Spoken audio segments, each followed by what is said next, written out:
Hello and welcome to the Gold, Goats, and Guns podcast for today. My name is Tom Luongo and we have a lot to talk about. It's Tuesday, July 7th, 2020. This is episode 42, and the big question on everybody's mind is who is in charge of Ghislaine Maxwell. Accomplice to Jeffrey Epstein, Maxwell is as high a profile figure as someone gets today, and the question of who controls her fate may decide not only the next election this November, but also whether Brexit actually occurs. So, I'm going to give you my thoughts on all of that, but first I want to remind you that you can follow my work at my blog at tomluongo.me. You can follow me on Twitter, TFL1728. Live streams, they happen every Monday night at 8 p.m. and every Friday night at 8:30 p.m. Eastern Standard Time on YouTube and dlive.tv/TomLuongo. Warning, I'm a bad boy, I've got a potty mouth, and I use those words in sentences. You can also support the podcast by downloading and installing the Brave browser. Now, Brave protects your online privacy by blocking all those pesky data snoopers, ads, and tracking cookies which feed the growing surveillance state. And you can earn crypto tokens called BAT for opting into Brave's ad network and use those earnings to tip your favorite content creators who, like me, are verified publishers on the network. Be it your favorite website, YouTube, Twitch, or SoundCloud channel, click the Brave logo icon to the right of the search bar to tip your earnings and directly support the content you love through those earnings. They're kind of like YouTube Super Chats, but without Google taking the 30% cut and you taking money out of your wallet. Lastly, you can join the more than 450 people who support me directly on Patreon at patreon.com/goldgoatsandguns, where you can sign up for the twice-weekly market reports covering current events and the technical state of important markets every Wednesday and Sunday, or you can sign up for the Gold, Goats, and Guns monthly newsletter, which ties up all the cultural, geopolitical, and economic shifts into a coherent portfolio strategy designed to help you make sense of a world going mad. The arrest of Ghislaine Maxwell came as a huge surprise last week. As it happened on Friday morning, I was busy with a number of other things, including doing a long-form talk with Alexander Mercouris over at the Duran, which is posted over on my blog and runs about 2 hours. It's in 3 parts.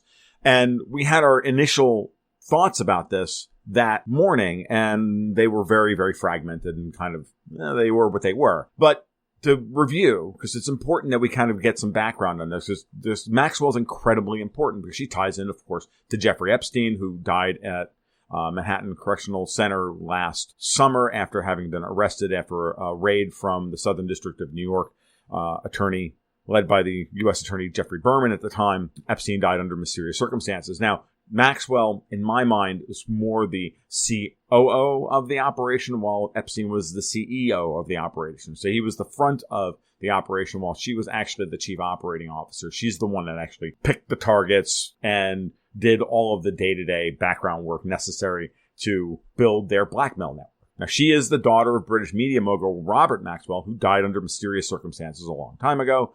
He had deep ties to both British intelligence and the Israeli Mossad. These are not conspiracy conjectures. These are real. And to say that his daughter, Ghislaine, has deep ties to British intelligence and the Mossad, given the scope of the blackmail operation that she and Epstein were running, I mean, why else would they be trying to entrap presidents and crown princes and the rest of it? So let's dispense with any naivete. Going back to Epstein's death last summer, this was an obvious moment where the swamp protected itself. Right? There are a lot of people who do not want the information contained in Jeffrey Epstein's little black book to get out into the public. This operation stood as the kind of pinnacle of the intelligence blackmail operation that supports and feeds the deep state. Why certain people are elected governor. It's why certain Supreme Court justices always seem to vote the wrong way on an important case. It's why certain senators always seem to do certain things that, again, seem treasonous or whatever. Certain false flag events that seem to happen. All of these things can be traced back to someone has leverage over that person and they want that person to act in a particular way to advance a particular agenda. And at the center of this was Jeffrey Epstein and Ghislaine Maxwell. So she's that important. Because with Epstein dead, she's the heir apparent. And again, if she's the chief operating officer, she's actually the brains of the operation. And she's the one in a position to truly make real deals as opposed to Epstein. So you'll notice that after Epstein died, there was a brief flurry of activity of hashtag Epstein didn't kill himself, trended on Twitter for over a week. There was a lot of red pilling and black pilling of people over the death of Jeffrey Epstein. And I mean, when Maxwell was arrested on Friday, it didn't take the Babylon Bee more than a couple of hours to run a headline that Hillary Clinton has been hired to, be a security guard at the prison where she's being held, effectively. So Clinton body count is real. The deep state protecting itself and having people suicided is real. At this point, these things, they've become almost commonplace and they've become almost expected. And that level of cynicism actually is very dangerous because it clouds our thinking as to, we'll never get away with anything here. We'll never actually get to the truth of anything. And that's true. We probably won't. But every day that this story gets pushed and we have people in power still trying to push the ball forward, i.e. Donald Trump, then we're getting closer to the truth. If Trump does nothing more in his 4 years in office before he's voted out of office this fall, if his level of ability to survive this, his ability to survive the constant attacks against him has outed so many people, has made manifest and real so many quote unquote conspiracy theories that just floated in the background he brought that stuff and made it front page news. That's a win. That's a major win. Is it enough? Well, probably not.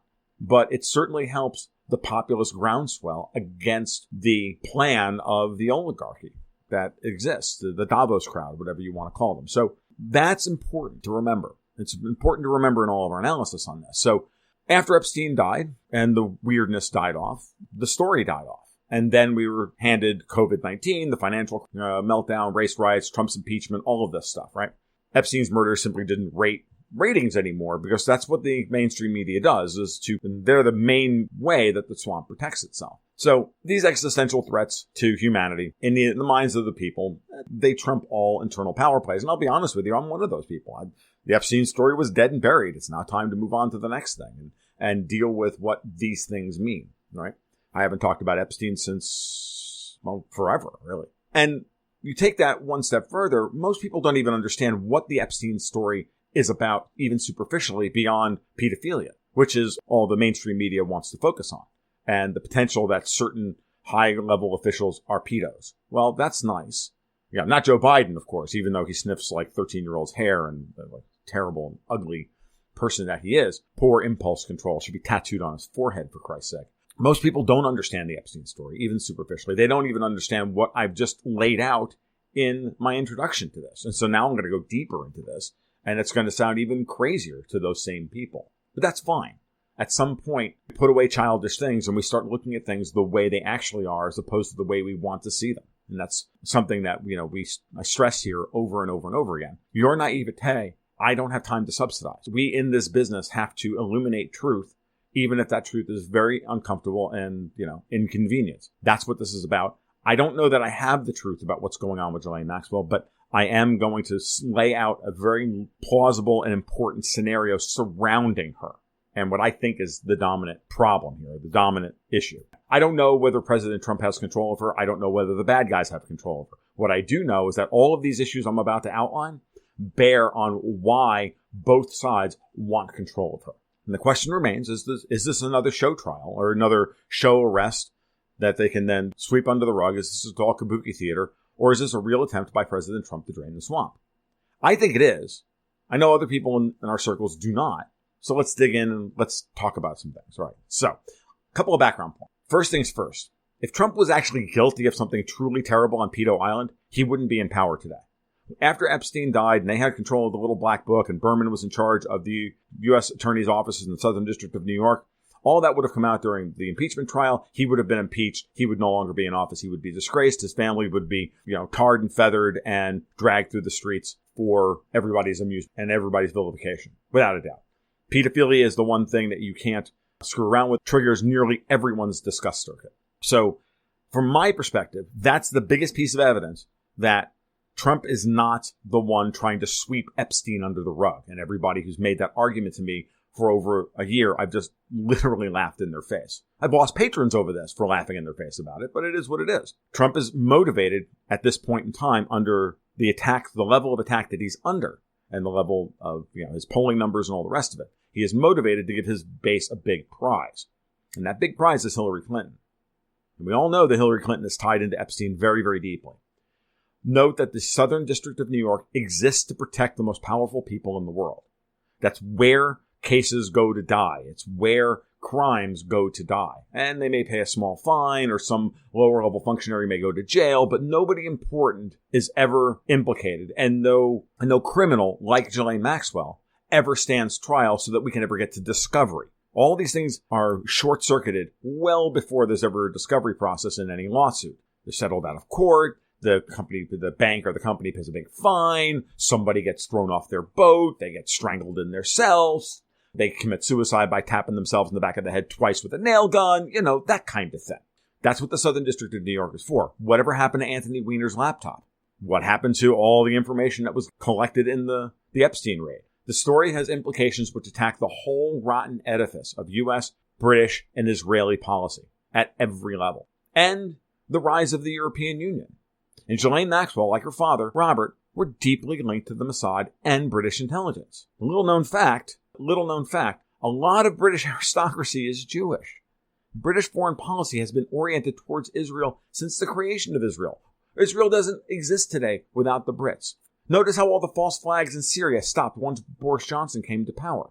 The white helmets are irrelevant. There hasn't been another chemical weapons attack trying to undermine Assad. There hasn't been another incident shooting down a plane and trying to blame the Russians to get them involved in World War III over Syria. All those things that happened, the shoot down of the Russian Eland plane, that was all driven by the Brits. It was all driven by British intelligence, possibly even French intelligence, on behalf of Israel. I've covered this in article upon article. I'll leave some links to some articles I wrote back in 2018 when these things happened.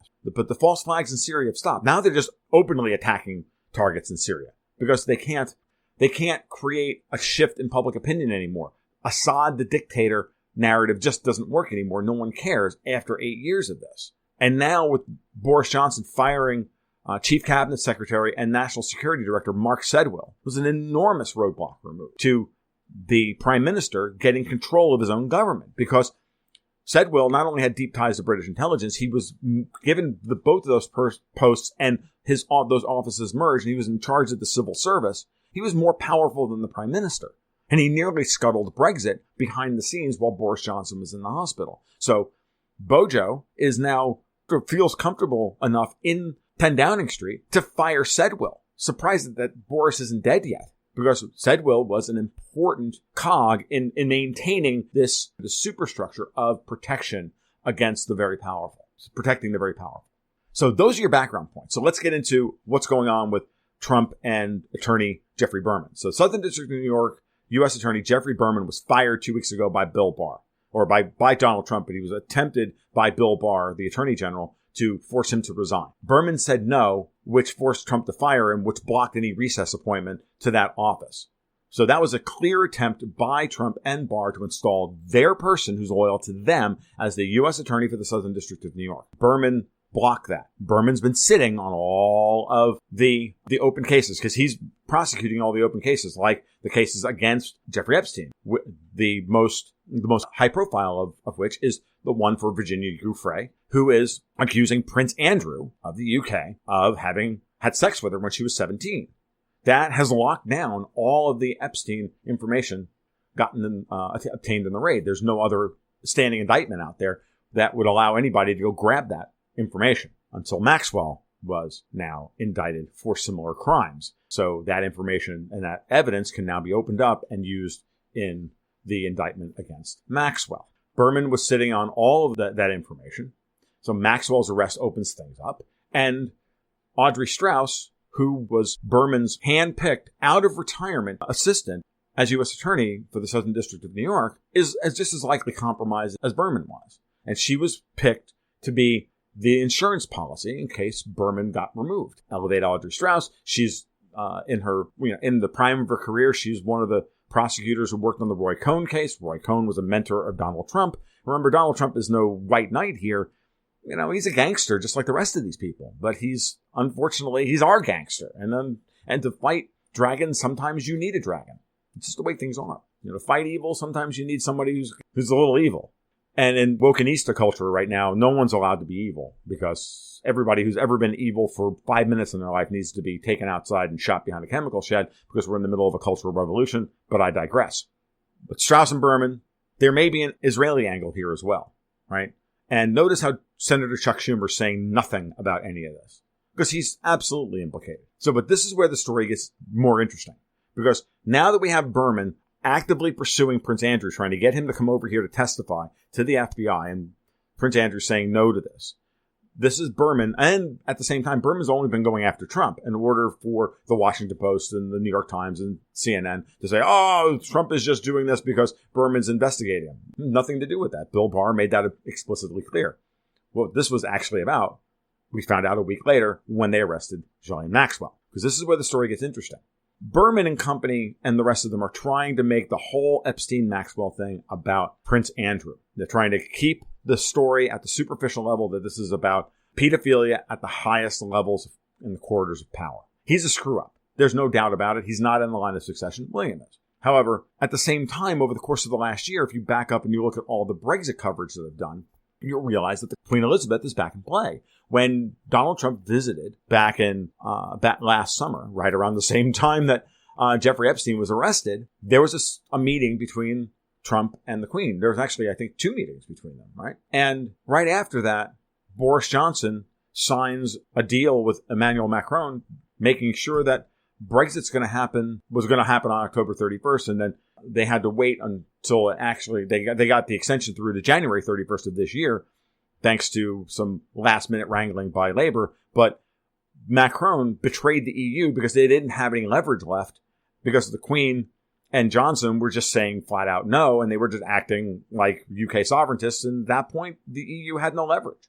So the best they could do was activate their sleeper agents, not really sleeper agents by that point, within the British government to try and stop Brexit altogether and hope that the election wouldn't go the way it did, which is to give Johnson a massive majority. And then Johnson officially took the UK out of the European Union on January 31st. But now we're in this transition period, and there's been multiple attempts by Mark Sedwell and others to try and force an extension, and the deadline for that just passed last week. But they're still not done until the transition period is not over until the free trade agreement has been signed.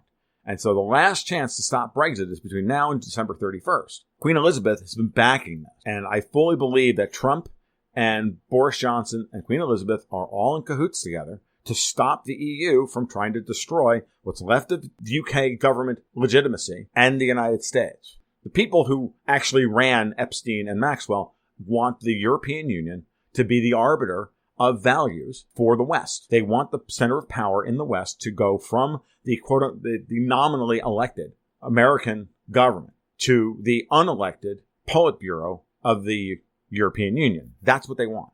And to destroy and wipe out national sovereignty. Now, I've explained all this in other places before in more detail, and I don't want to get lost in the weeds of that today. But understand that that's the big plan. So you've got Prince Andrew. They're focusing on the Prince Andrew angle and just the pedophilia to keep the normies from ever digging into all the real corruption and all the real story. But the Brits still love their royal family, and so going after Prince Andrew isn't enough to take down the Queen, and it isn't enough to take down the British royal family, but it is enough to help undermine Johnson, because what they're hoping for is that by the fall, Trump will be removed from office. Johnson will no longer have him backing up Johnson's plays in the UK, the hardball that he's playing with the EU over Brexit negotiations. You see this realignment between the US and the UK everywhere. But it's not the same kind of realignment that we've seen in the past, where it was the US deep state plus the British deep state trying to make everything worse for Trump. Now, it's much different now under Boris Johnson than it was under Theresa May. It hasn't been anything like the Skripal affair or MH17 or the chemical weapons attacks at Duma and East Ghouta and all the rest of it. None of that's happening. There's just Boris Johnson saying, yeah, okay, let's have a trade deal. I won't use Huawei on our 5G network, yada, yada, yada. Appease Trump a little bit on things like China because it's important to Trump. Fine. But that subtle realignment and with the removal of Mark Sedwell, that makes these things stick. And now Strauss and Berman have focused on the Crown Prince angle to embarrass the Crown and undermine Bojo. We keep hearing the stories about pedophilia, not about influence peddling. The mainstream media keeps the Epstein-Maxwell story at the discussed circuit level, as I mentioned earlier, ignoring the real story of influence peddling and who's actually controlling our elected officials and the people in power. But what if all of this, for both Israel and the Crown, Ghislaine Maxwell gave herself up to Donald Trump and Bill Barr to protect both of them? Because that's what I think is actually happening. Maybe she didn't give herself up, but effectively, she cut a deal Because back in December, she stated, quoted by a friend in the Telegraph, that she would do everything she could to protect Prince Andrew, and that she has the goods to say that Andrew's not actually guilty of anything terrible, which is why Andrew does not going to testify with the FBI. He's just bad under pressure, and he's a feckless jackass. Okay, fine. So she protects Andrew from the worst of things because she can actually now push the story away from him to everybody else. So now we have the opportunity for Trump and Barr to have her testimony, whatever her deal is going to be. All of this stuff comes out, and now they can start leaking the real information, which is why everybody is getting silent all of a sudden. And all we're hearing about is more cases of COVID-19. Oh my God, we're all going to die. Riots in American cities around the country, all the rest of it. To me, it feels like Trump is actually now springing his counterattack, that he has done something, I'm thinking about it now right off the top of my head, that he probably learned from Vladimir Putin, which is allow your opponents all the rope necessary to hang themselves. Allow themselves to overcommit to a particular strategy. In this case, burning and looting of cities and all of this wokenista stuff. Right? Allow them to overcommit to cultural Marxism and tearing down statues and all the rest of it, while Trump goes out and starts campaigning symbolically. Because the best way to neutralize an opponent is to allow them to use all of their energy up, and then once they're overcommitted, push them. Putin is the master of doing this geopolitically. And it's also part of Russian military doctrine as well. You feign weakness, allow your opponents to break through the weak portion of your lines, and then you collapse in behind them and you create a cauldron and you wipe them out. Russian military strategy isn't deep, but it's effective. And Putin being an eighth dan in judo, a martial art dedicated to the idea of if your opponent wants to hang himself, let him. Believe me, these are the things that no one wants in power in Washington, actually wants Trump to have discussions about with any of these other people who are not on their side. Every time Trump goes to talk with someone who they are scared of, Queen of England, Vladimir Putin, we see a massive ratcheting up of the fear porn about this. We see unbelievable levels of histrionics from Bill Kristol and John Bolton and all the rest of them. Mitt Romney, Lindsey Graham. So back to Maxwell. This is why I think this is about Maxwell working with Trump and Barr to protect the crown and to protect the Mossad at the same time, to give the Mossad and Israel some cover here. And I'm sure some gibs like the West Bank and the impunity to bomb Iran's nuclear facilities and all the rest of it that we've seen in the last couple of weeks. Notice how a lot of people are taking vacations from their media jobs, notably Piers Morgan, who we know has deep ties to Prince Andrew. So why is this happening? Why are they doing this? Well, the overarching thing, again, comes back when you factor all this in to the U.S. Civil War, the cultural war having morphed into a civil war. You can see the dynamics which I laid out at the beginning, which is that these people now feel like they're in a position between now and November. Nothing is going to change other than Trump leaking out new stuff about Maxwell if Maxwell doesn't die in prison, right? If Maxwell doesn't die in prison, then we're going to see more and more leaks of bad information for these people. Why Trump has been adamant about going after Angela Merkel as the leader of Germany, because he knows that Merkel is just trying to run out the clock on him. He knows that she's as up to her eyeballs in this, that this is her ultimate attempt to win. Okay. And I don't have time to do that today. I've talked about this stuff at other levels about how debt mutualization and the fiscal integration of the EU is a side story to this. But Merkel is the key figure. She's the only one with the political pull within the EU to get this done. And right now she has the political power to do it. And if you listen to her rhetoric right now, she's fighting Trump on everything, not just Nord Stream 2, which she's right to fight him on, but everything. When you listen to her talk about Brexit, she's telling Michel Barnier, the chief negotiator, no, we can keep the dialogue open until late November. Translation? Trump is going to lose in early November, and then we're going to put the screws to Boris Johnson, who will not have a leg to stand on in Brexit talks because Joe Biden will remove any potential for a free trade deal and all the rest of it. She's come out and said that the U.S. is no longer interested in leading the real world and making being the leader of the free world, but she is. There's going to be no movement on trade deal demands, even though it's completely obvious that in order to get a deal done, they're going to have to cave because they have no leverage. Well, the only leverage they have left is getting rid of Donald Trump. So that's the plan.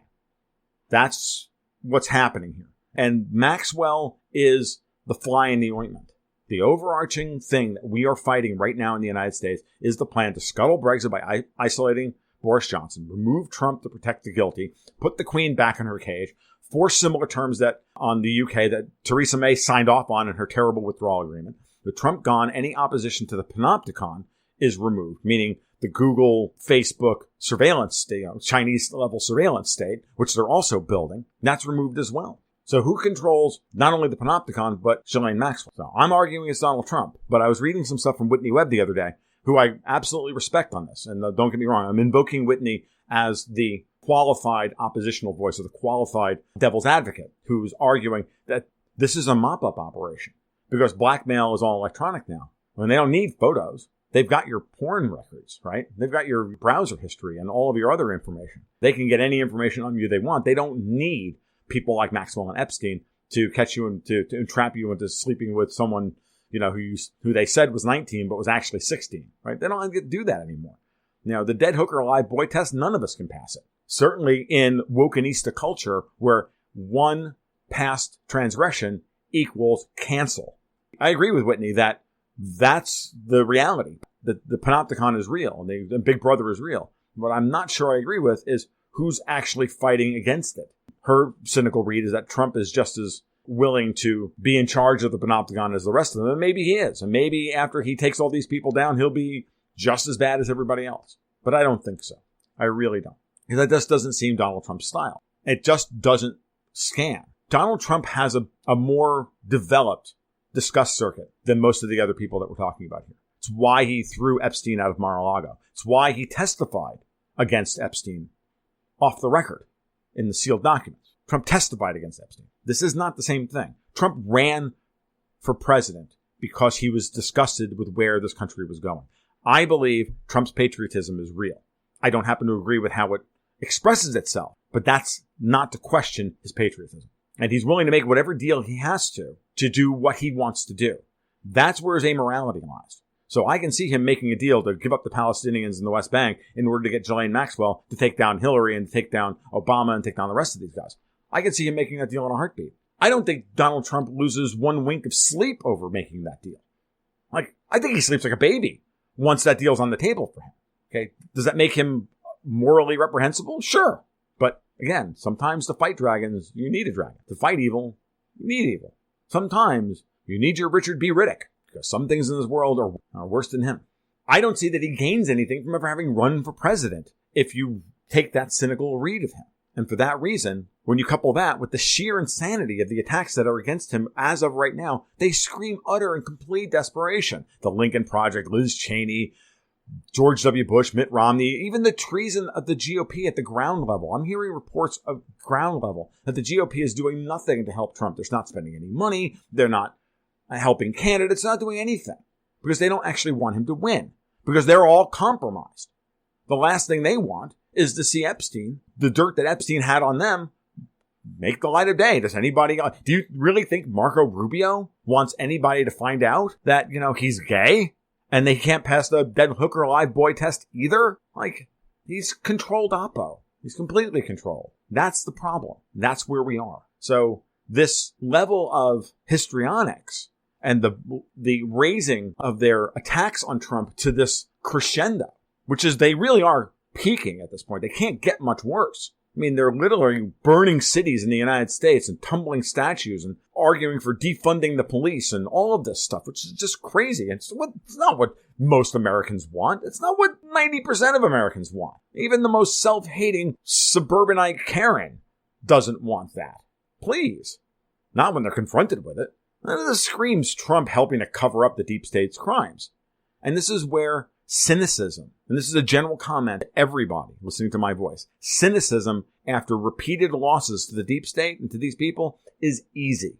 It does not make for good analysis. You have to continue working that much harder. And maybe I'm not working hard enough, and Whitney Webb is right. And if so, what have you lost other than a half an hour of listening to my voice, right? So to sum up, Maxwell is pivotal as the brains of the operation behind Epstein. She is loyal to both the UK crown and Israel. So Trump and Israel are defending themselves against an expanding triumphal EU. Remember that American policy towards Israel was at a nadir under Obama. He made deals with Iran and the EU against Israel. That has flipped. Maxwell has the real dirt which Berman was sitting on vis-a-vis the Epstein raid. And her arrest should be the beginning of something big. The last thing to remind you of is that Trump has nothing to lose. This makes him very dangerous. Because what has he got to lose here? If he loses the election, he's going to be vilified. He's probably going to be put in jail. His family will be torn to bits, and his empire will be carved up during the Biden/Obama/Clinton restoration. And the silence from the usual suspects is deafening. No one's saying anything right now, and a lot of people are running for cover. So ignore the COVID, ignore all this other stuff. That's a way of keeping us worried about irrelevancies while the real fight for the future of the United States is taking place right now, and it's happening in the courtroom, and it's happening in FBI offices in the Southern District of New York, and possibly in a Brooklyn prison. Okay, this has been the Gold, Ghosts, and Guns podcast, episode 42 for Tuesday, July 7th, 2020. If you like what you heard today, like it on Spreaker or Apple Podcasts, leave a review, something along those lines would be great. Anything to help the momentum for the podcast would be greatly appreciated. We'll be back next week. Hopefully I can get Whitney Webb onto the show. Been trying for the last couple of weeks now, but her schedule has just been terrible, and it looks like that has changed for her. So I'm going to reach out to her again this week, see if I can get her on, and we can have a discussion about this very thing. I think that would be really valuable to everyone. So you guys take care. You be well. We'll talk soon. We'll talk next week. Keep your stick on the ice.